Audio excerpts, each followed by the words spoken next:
Well, we've had several days where we've had the low clouds in the morning, the very gusty winds, a slow decrease in clouds each day, and warm and humid conditions. That should come to an end. The primary catalyst is this big low pressure area. Now, it's been working its way gradually northward, and it's still bulging northward, but that counterclockwise circulation gets that heavy air north of it. Cold air is heavy, and once it breaks it loose, not only do the dynamics in wind flow enable that cold air to push south, but because it is heavy air, it will sink south by latitude. So we're seeing that cold air come down, and you can see where the trough is in here and where we're meshing the warm, moist air from the Gulf right into that boundary area. So they've had a lot of severe activity on the Red River northward. Now, one thing I've been kind of watching is everything pivots around here. It almost looks to me like we may be trying to do a little cyclogenesis in the Four Corners area and develop another low pressure area.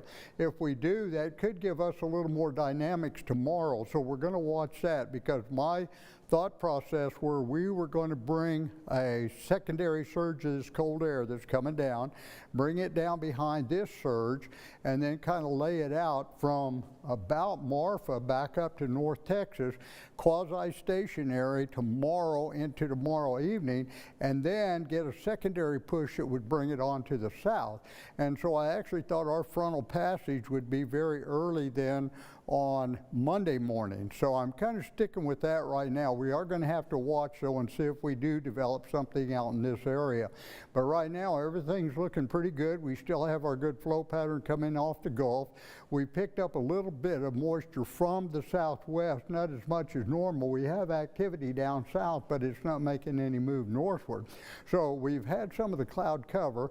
On the way out, it's going to all come back into low clouds. Right now, we're still in the 70s across the area, and it's tough to lose heat when you bring the cloud cover in and put it over top of it. It's like pulling the blanket over you. And then we'll only look for temperatures down in the 60s tonight, generally mid to upper 60s.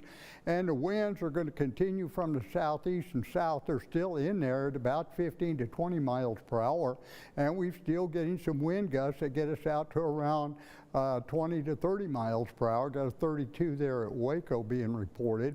So we'll start 70 in the morning, take it 87. We may have a little sprinkle in the morning. We'll have quite a bit of heat under the cloud deck. South winds will get gusty. The 70%, I've got it late night. We may start to see a few showers evening, early nighttime. Won't amount to too much, but this will be late night. Here's our wet day and the wind shift cooling. But once it's done, we run a couple of cool days, and we'll be back right after the break.